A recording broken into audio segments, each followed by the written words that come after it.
les amis, c'est le bordel. J'ai voulu vous faire deux configs pour Cyberpunk. Une dans un budget de 2000 €, une dans un budget un petit peu plus light.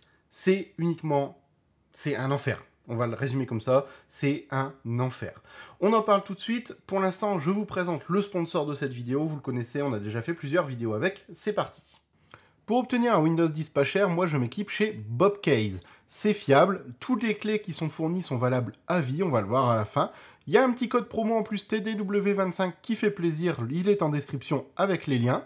Vous activez, enfin vous commandez, vous payez par le moyen de paiement que vous voulez, pareil c'est sécurisé. Vous recevez votre code rapidement, il suffit d'aller le chercher, de le copier, de le coller dans votre Windows, d'activer, et c'est valable à vie, comme je vous disais. Voilà, donc encore une fois, je vous invite à découvrir ma boutique sur Amazon, le lien est en description, n'hésitez pas à vous abonner également au passage et à lâcher un petit pouce bleu. Sur la boutique, je vous ai fait au final une seule config, à environ 2000 €, qui est, entre guillemets bien sûr, optimisée pour Cyberpunk 2077, d'après les configurations que nous a donné CD Projekt par rapport à ce que le jeu demande. On est sur une config à 2000 €, mais c'est extrêmement compliqué. Pourquoi? Déjà parce que je trouve que certains composants actuellement sont très cher par rapport à d'habitude.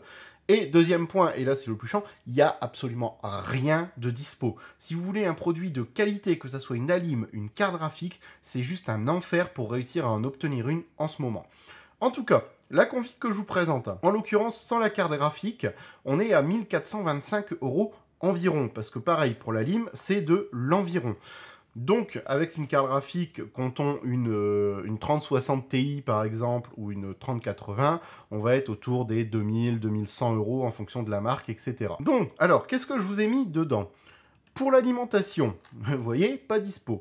Une RM 750 watts. Pour les cartes graphiques que j'ai citées, c'est suffisant. C'est du 80+ Gold. Vous savez que je n'aime pas mettre des certifications en dessous. Même si le bronze est devenu assez fiable, je préfère du Gold. Je travaille avec ça. Je fais les configs des abonnés avec ça. Il n'y a jamais eu de souci. Niveau du prix, je peux pas m'avancer. Là, 210 € neuf, c'est extrêmement cher. C'est des alims qui sont plus dans les 140, 160 € d'habitude. Donc, sur le prix, je ne m'avancerai pas. Pour le boîtier, le Cooler Master H500P, il y a l'équivalent derrière, c'est Tedria qui l'utilise. C'est un excellent boîtier, les ventilateurs en façade ne font aucun bruit, ils apportent un flux d'air qui est extrêmement conséquent dans la config.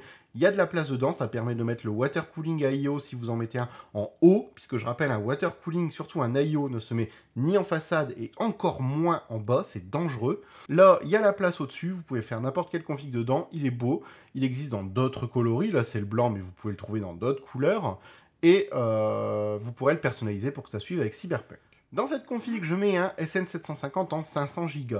Il est à 87 €, c'est relativement abordable. Si vous voulez passer sur un 1 Tera, hop, on peut le faire, ça coûte 158 €. L'écart de prix est quand même assez important.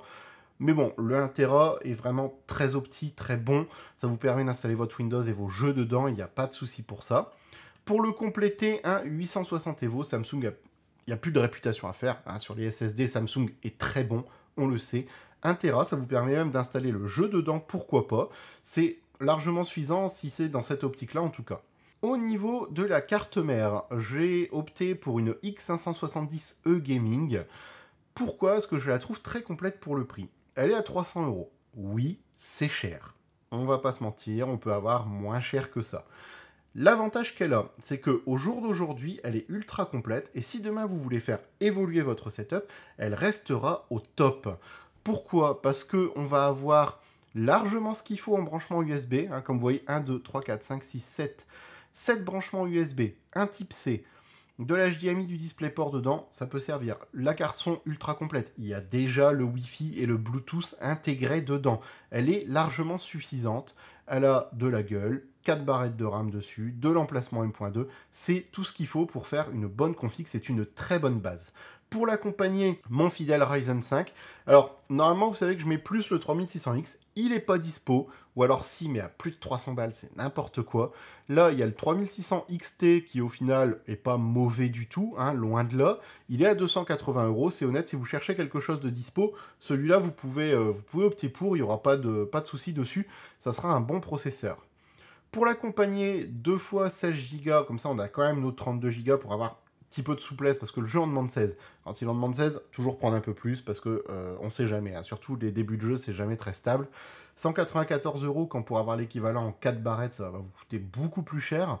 Ça vous permet aussi d'accéder à ICUE pour gérer vos barrettes, pour gérer votre carte mère, pour gérer la carte graphique, puisque je vous inviterai à prendre une Asus, et pour gérer le water cooling, puisque en water cooling, je vous propose celui-ci, le 100i RGB Platinum en 240 mm, largement de quoi refroidir un processeur. Il est à 132 €, il est performant, il est RGB, il se gère avec ICUE, donc pour Cyberpunk, ça sera le top du top, et c'est vraiment un très bon produit de chez Corsair. Après, comme vous voyez, je ne vous ai pas présenté de carte graphique. Pourquoi? Parce que c'est le bazar. Déjà, les Alim, vous voyez, rien de dispo. Hein. Ça, c'est réglé, il n'y a rien de disponible. Pour les cartes graphiques, moi, je suis très intéressé par celle-ci, la 3060 Ti Dual 8G de chez Asus. 489 €, c'est un prix honnête pour l'instant, elle est en rupture de toute façon, mais par rapport aux performances qui seront demandées dans Cyberpunk, même en 1440p, je suis absolument et totalement convaincu que cette carte fait le job. Clairement. Elle est abordable, elle a de la gueule, elle est pas chère, c'est du Asus, c'est fiable, 8 Go de mémoire, ça correspond à ce qui est demandé. Je reprends la calculette, si on ajoute ça, hop, plus 489, voilà, 1915 €.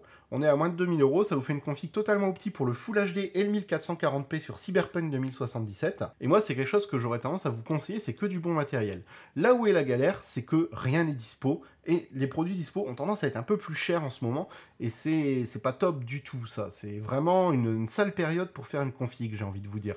Si vous voulez une option moins chère, c'est-à-dire une option plus dans les 1200 €, sur quoi vous allez jouer? On va garder le même processeur, vous allez pouvoir jouer sur la carte mère, passer sur des séries TUF, que je vous ai déjà présentées, qui feront le job aussi. On change le water cooling, par exemple, on en met un Cooler Master un petit peu moins cher. Barrette de RAM, on va peut-être sacrifier le RGB, mais il y en a des moins chers aussi. En jouant sur ces composants-là, on peut baisser le prix, de toute façon, tout est réalisable. Hein. Si vous d'ailleurs la config vous intéresse en détail, dites-le moi en commentaire, je vous la réaliserai en vidéo comme là, sur une config Cyberpunk optimisée Full HD, et 1440p, pourquoi pas, mais beaucoup moins cher. Là, c'est vraiment opti. Il y a moyen de jouer sur les compos pour obtenir une config plus dans les 1300 €, je dirais. Après, pareil, dans les 1300 €, vous allez rencontrer le même problème, comme quoi les composants ne vont pas être dispo et que ça va être galère à trouver. Voilà, c'est le gros problème actuel. En tout cas, je vous ai mis la liste sur Amazon. Vous allez voir dans mon shop, il y a voilà, config gamer environ 2000 €. Il n'y a pas la carte graphique dedans parce que pour l'instant, c'est un peu compliqué de l'ajouter étant donné qu'elle n'est pas dispo. Et bientôt, on se retrouve également dans une vidéo pour le water cooling custom que je vais vous apprendre à faire de A à Z. Vous allez voir, c'est pas si compliqué que ça tant que vous suivez les instructions que je vous donnerai. Et on va faire en sorte que ça se passe très bien, rassurez-vous. Également la collector de Cyberpunk qui va arriver. Et d'ailleurs, si vous voulez voir sur les réseaux sociaux des photos de mon nouveau setup en mode Cyberpunk, fond d'écran, couleur, RGB, machin, dites-le aussi en commentaire, c'est là que tout se passe de toute façon. On se retrouve bientôt en tout cas dans plein de prochaines vidéos avec, j'espère, des composants plus facilement disponibles. En attendant, amusez-vous, n'hésitez pas à commenter, partager, lâcher des likes, et on se retrouve bientôt. Ciao!